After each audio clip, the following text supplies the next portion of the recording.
આજે તો એક સાથે 2 કુકર ગેસે ચડાવી દીધા.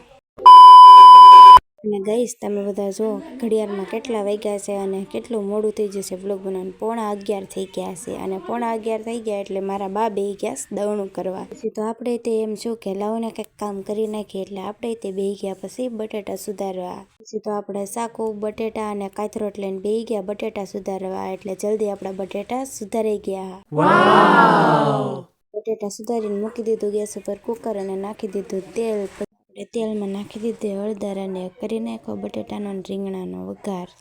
પછી તો કુકર ઢાંકીને મૂકી દીધું સીટી થવા માટે. પછી તો એક સાથે 2 કુકર મૂકી દીધા ગેસે. તો રવિભાઈ આવી ગયા ટિફિન લેવા કારણ કે વાડીએ પપ્પાને બધા ગયેલા હતા કામ કરવા એટલે આપણે રવિભાઈને ભરી દીધું ટિફિન. અને રવિભાઈ ટિફિન લઈને ગયા પછી આપણે કરીને રોટલા કરવાનું ચાલુ. અને બપોર પછી ફ્રી થતા જ અમે બધાએ લસણ ફોલવાનું કામ લઈ લીધું એટલે અમે બધા ફોલી નાખીએ લસણ. પછી તો સાંજના રોટલા કરવા બેહી ગયા. અને મારી ચેનલમાં નવા હોય તો લાઈક શેર સબસ્ક્રાઈબ કરવાનું ભૂલતા નહીં.